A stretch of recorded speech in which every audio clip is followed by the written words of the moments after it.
Bonjour et bienvenue. Aujourd'hui, on va s'intéresser aux différentes étapes du développement humain. L'objectif ? Comprendre en quoi cette connaissance est une compétence absolument essentielle pour le futur technicien en économie sociale et familiale. Alors voici le programme. On va commencer par poser le cadre général, puis on suivra le parcours de la vie, de l'enfance jusqu'au vieillissement, en s'arrêtant à chaque fois sur le rôle spécifique du professionnel ESF. Allez, on entre dans le vif du sujet. D'abord, pourquoi est-ce si important de s'intéresser aux âges de la vie ? Eh bien, tout simplement parce que c'est la base, la pierre angulaire de tout accompagnement social et familial. Voilà la question centrale qui va nous guider. Parce que comprendre ces transformations, ces grands changements, c'est vraiment la clé pour pouvoir apporter un soutien qui soit à la fois efficace et bien adapté. C'est au cœur de la mission ESF. On passe maintenant aux premières années, celles qui sont si fondatrices. C'est là que tout se construit, que les bases de la personne se mettent en place. Ce qu'il y a de fascinant ici, c'est de voir comment le corps et l'esprit sont liés.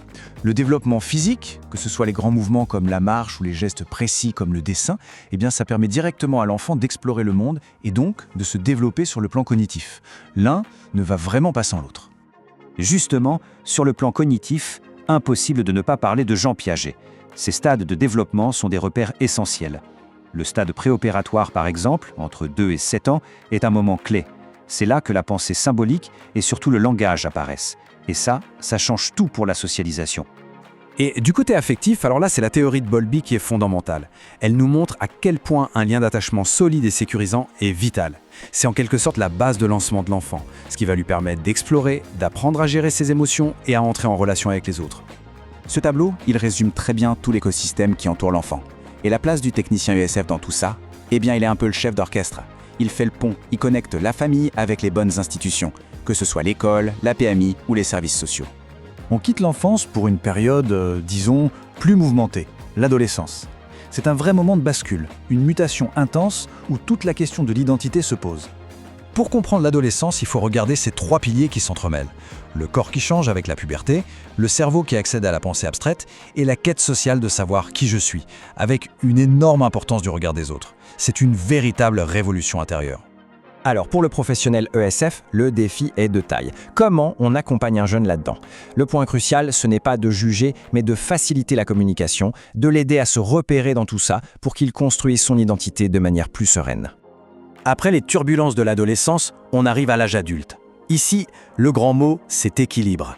Équilibre entre les différentes sphères de la vie, entre les responsabilités et les projets personnels. On retrouve trois grands piliers. Le travail, le couple et la famille. Ces trois domaines sont au centre des préoccupations. Et le technicien ESF, il intervient souvent quand cet équilibre est menacé, par exemple par des difficultés financières ou des tensions familiales. Allez, on avance dans le temps, le vieillissement. Il faut tout de suite chasser une idée reçue. Non, ce n'est pas juste un déclin. C'est avant tout un processus d'adaptation permanent. Le mot-clé, c'est vraiment s'adapter. C'est d'ailleurs utile de voir le vieillissement non pas comme un bloc, mais en plusieurs phases. Chaque phase a ses propres enjeux, que ce soit la redéfinition de son rôle social à la retraite ou la gestion de changements physiques plus marqués. Et donc, les besoins en soutien ne sont pas les mêmes. Face au vieillissement, l'objectif numéro 1, c'est de maintenir l'autonomie. Et pour ça, il y a des leviers d'action très concrets. Ces 4 stratégies sont au cœur de l'accompagnement ESF. Stimuler le cerveau, faire bouger le corps, adapter le logement et surtout lutter contre l'isolement en maintenant des liens sociaux. Et bien sûr, une compétence essentielle du technicien ESF, c'est de connaître sur le bout des doigts tout ce réseau de soutien. Savoir orienter une personne âgée ou sa famille vers le bon service au bon moment, c'est crucial. Bon, on a parcouru toutes les étapes. Maintenant, on va prendre un peu de hauteur pour voir ce qui relie tout ça. Et ce qui relie tout ça, c'est justement le rôle du professionnel ESF. C'est vraiment ça l'idée centrale à retenir. Le technicien ESF, c'est le fil conducteur, ce fameux fil rouge qui accompagne les individus et les familles à travers tous les âges et toutes les épreuves de la vie. Pour que ce soit plus parlant, prenons un cas concret. Une situation classique, un ado en décrochage, en conflit avec ses parents. Comment le technicien ESF va-t-il s'y prendre ? On voit bien la méthode. Ça commence toujours par créer un lien de confiance. Ensuite, on essaie de rétablir le dialogue dans la famille. On creuse pour voir ce qui se cache derrière le problème visible. Et enfin, on oriente. On ne travaille jamais seul. C'est cette approche globale, à 360 degrés, qui fait toute la force de l'intervention ESF. Voilà qui résume parfaitement le métier. L'expertise du technicien ESF, c'est de savoir être ce pont. Un pont entre les besoins d'une personne, quel qu'il soit, et les solutions, les ressources qui existent pour y répondre. C'est un vrai rôle de facilitateur. En fin de compte, maîtriser ses connaissances, ce n'est pas juste de la théorie pour un examen. C'est acquérir un pouvoir, celui de guider, de soutenir et surtout de permettre aux gens de retrouver leur propre pouvoir d'agir. Ça nous laisse avec une question essentielle pour la pratique.